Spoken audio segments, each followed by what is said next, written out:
ஹாய்ங்க. இன்றைக்கி நம்ம அரிசி பருப்பு சாதம் தான் பண்ண போகிறோம். அதுக்கு அரிசியும் பருப்பும் ஈக்குவல் குவான்டிட்டியில் எடுக்கணும். நான் ரெண்டும் ஒவ்வொரு டம்ளர் எடுத்திருக்கேன். இப்போ தண்ணி ஊற்றி நல்லா ஒன் டைம் வாஷ் பண்ணிவிட்டு அதை நம்ம ஊற வச்சிடலாம். ஒரு மணி நேரம் ஊறட்டும்.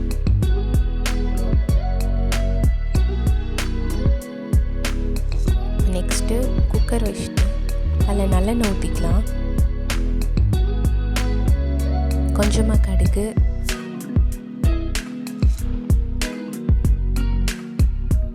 கொஞ்சமாக சீரகம், அப்புறம் கொஞ்சமாக வெந்தயம் ஆட் பண்ணிக்கோங்க.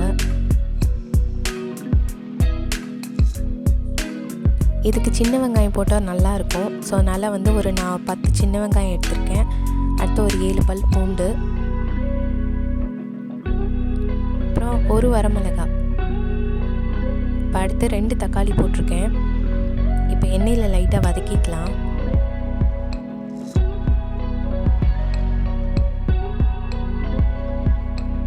இதுக்கு நம்மளுக்கு என்ன விருப்பமான வெஜிடபிளோ அதை ஆட் பண்ணிக்கலாம். நான் கேரட், பீன்ஸு, அப்புறம் பாலக் கொஞ்சம் ஆட் பண்ணியிருக்கேன். இப்போ கொஞ்சமாக உப்பு. இப்போ இதையும் கலந்து விட்டுருங்க.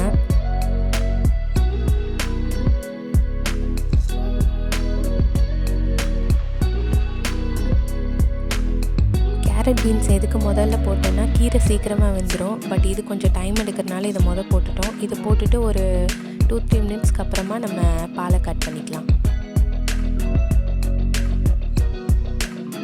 பாலக் நிறையா போட தேவையில்லை, நான் கொஞ்சமாக தான் ஆட் பண்ணியிருக்கேன்.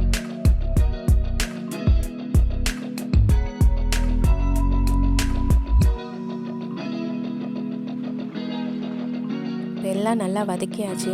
இப்போ மசாலா ஆட் பண்ணிக்கலாம். இதுக்கு கொஞ்சமாக மஞ்சள்தூள், அப்புறம் ஒரு ஸ்பூன் சாம்பார் பொடி, அப்புறம் கொஞ்சமாக பெருங்காயம் ஆட் பண்ணியிருக்கேன். இதையும் நல்லா கலந்து கொடுத்துருங்க. இப்போ நம்ம ஊற வச்சதுனால பருப்பு, அரிசி அது ரெண்டையும் இது கூட சேர்த்துக்கலாம். இப்போ இதுக்கு தேவையான அளவு தண்ணி ஊற்றிடுங்க. நான் அரிசியும் பருப்பும் ஒவ்வொரு டம்ளருங்கிறனால நான் மொத்தமாக 3 டம்ளர் தண்ணி ஊற்றிருக்கேன். இப்போ கடைசியாக மல்லித்தூள் கொஞ்சம். ஃபஸ்ட்டு ஆட் பண்ண உப்பு பத்தாதனால கூட கொஞ்சம் ஆட் பண்ணுறேன். அப்புறம் கடைசியாக நெய் ஒரு 2 ஸ்பூன். இப்போ இதையும் நல்லா மிக்ஸ் பண்ணிடுங்க. இப்போ குக்கரை மூடி போட்டுட்டு இதை நல்லா குக் பண்ணி எடுத்துக்கலாம்.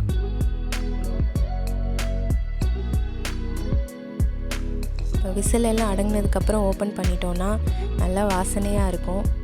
இப்போ கடைசியாக கொஞ்சோண்டு நெய் ஆட் பண்ணிவிட்டு கொஞ்சம் கொத்தமல்லி ஆட் பண்ணிடலாம்.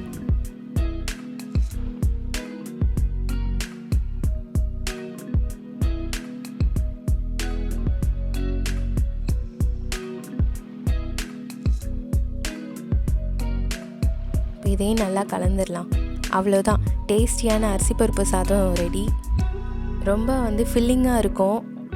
இதை சாப்பிட்டுட்டோன்னா இதுக்கு நம்ம அப்பளம் வச்சுக்கலாம், இல்லைன்னா பாயில்டு எக் வச்சுக்கலாம், இல்லைன்னா வத்தல் இந்த மாதிரி கூட வச்சுக்கலாம். ரொம்ப நல்லாயிருக்கும். ட்ரை பண்ணி பாருங்கள்.